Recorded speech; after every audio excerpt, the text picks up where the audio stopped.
एक व्यक्ति की पत्नी अपने पति से नाराज होकर अपनी दो बेटियों के साथ में घर से निकल जाती है। पति सोचता है कि चलो ठीक है, चली गई है, नाराज होके गई है, आ जाएगी। लेकिन जब वो नहीं आती 2-4-5 दिन तक, तो पति थाने के अंदर रिपोर्ट लिखवाता है। पुलिस खोजबीन शुरू करती है। कुछ दिन के बाद में पुलिस को नदी के अंदर महिला और 2 लड़कियों की लाश मिलती है। पुलिस उस व्यक्ति जिसकी पत्नी नाराज़ होकर गई थी उसको वो फ़ोटो दिखाती है और शिनाख्त कराती है। व्यक्ति कहता है कि हाँ, ऐसा लगता है कि उसी की पत्नी और दोनों बेटियां हैं। वो तीनों की लाश को उस व्यक्ति को पुलिस सौंप दी जाती है और वो व्यक्ति तीनों की लाश को दफना देता है, अंतिम संस्कार कर देता है। साल भर का वक्त गुजर जाता है और फिर वो दिन आता है कि दरवाजे पर, उस व्यक्ति के दरवाजे पर दस्तक होती है। पति दरवाज़ा खोलता है तो सामने उसकी पत्नी वही और 2 बेटियां जिनको वो दफना चुका था, वो सामने खड़ी हैं, बिल्कुल जिंदा।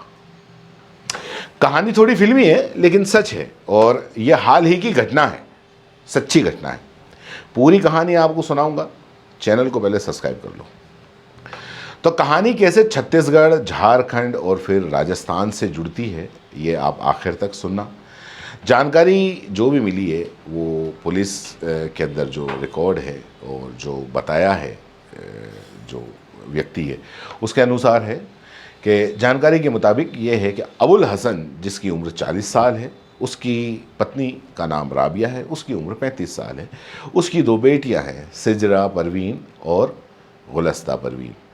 अब क्योंकि इनको ये दफना चुका था लेकिन ये वापस जिंदा लौट आई, तो ये पूरा के पूरा केस रहस्यमयी हो गया। और जब पुलिस को बात पता चली तो पुलिस के भी होश उड़ गए, क्योंकि पुलिस के होश इसलिए भी उड़ गए कि अगर वो मर गई और ये जिंदा आ गई तो वो मर गई वो कौन थी, या जो मरी वो वापस जिंदा हो गई, और अगर जिंदा हुई तो साल भर बाद कब्र में से कैसे निकल के आ गई, या फिर वो उसकी लाशें किसकी थी। तो बहरहाल पूरा किस्सा कुछ इस तरीके से है कि जो अबुल हसन है वो टेलरिंग का काम करता था। 8 अगस्त 2023 को उसकी पत्नी घर से नाराज़ होकर 2 बेटियों के साथ घर छोड़कर चली गई। अब इसकी गुमशुदगी की जो रिपोर्ट है वो उसने पास्ता थाने के अंदर दर्ज करवाई। इसके बाद में रायगढ़ की खरसिया पुलिस को 14 अगस्त 2023 को एक महिला और 2 बच्चियों की लाश दहजरी की जो नदी है उसके अंदर मिलती है। इसके बाद में खरसिया पुलिस के पास जो आसपास के जो ज़िले हैं उन ज़िलों की पुलिस से संपर्क किया जाता है, लाश के बारे में जानकारी जुटाई जाती है।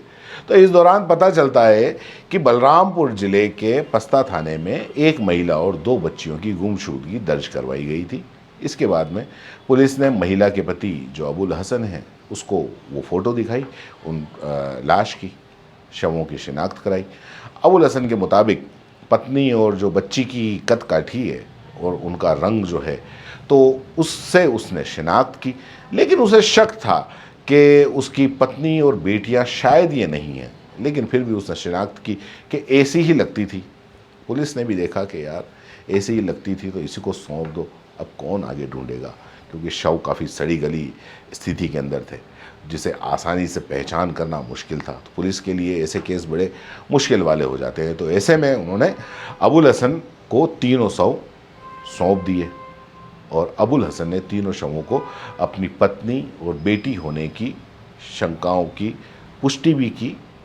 और अबुल हसन ने बताया कि पुलिस ने जब पोस्टमार्टम कराकर तीनों की लाश सौंपी तो उसने अंतिम संस्कार उसका करा दिया, यानी कि उनको दफना दिया। इसके बाद में घर लौटकर आ गया और वो अपने जो 2 बच्चे थे उनके साथ में रहने लगा। थोड़े दिन के बाद में सब भूल भाल गए।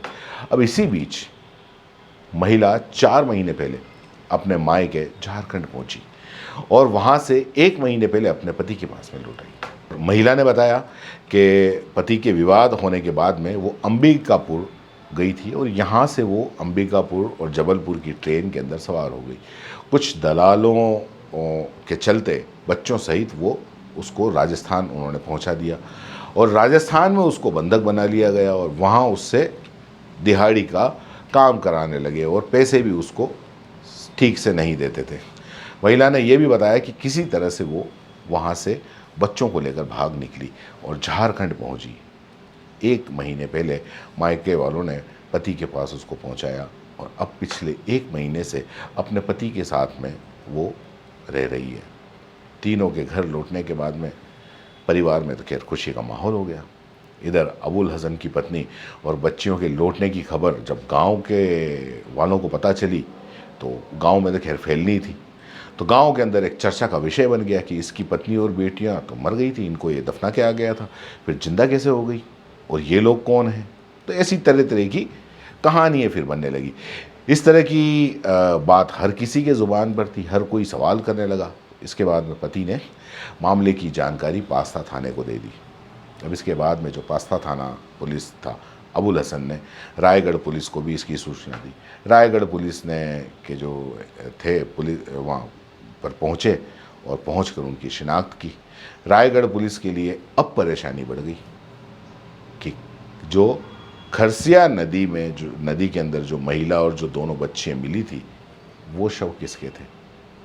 अब इस केस को सुलझाने में पुलिस के पसीने छूटेंगे और छूट भी रहे हैं। इस पूरे मामले में रायगढ़ एसपी जो आकाश मकम है, उन्होंने कहा है कि खरसिया में 1 साल पहले जो शव मिले थे उनकी शिनाख्त अबुल हसन ने की थी। अब उसकी पत्नी और दोनों बेटियां लौट आई हैं, तो 1 सप्ताह पहले ही इसकी सूचना मिली है। रायगढ़ पुलिस ने इस को तस्दीक भी कर लिया है।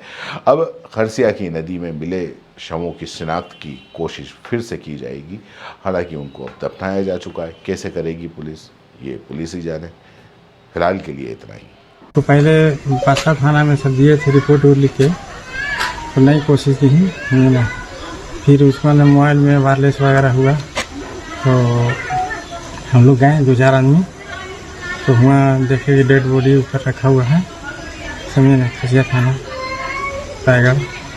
फिर जो है से आपको कहा हुआ कि नहीं ले रहे थे, कन्फ्यूजन था। फिर दूसरे दिन नहीं ले रहे थे, लोग कहेंगे ना लीजिए आप ही का ये है, समझे ना।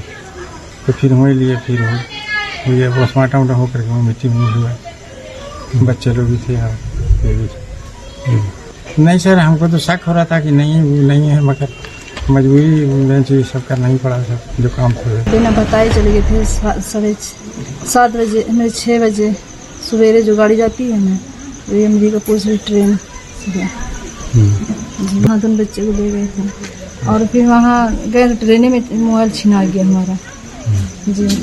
कौन मोबाइल छीना? वहीं जो आए थे कि इनकी कंपनी में काम लगा देंगे, 2 आदमी थे।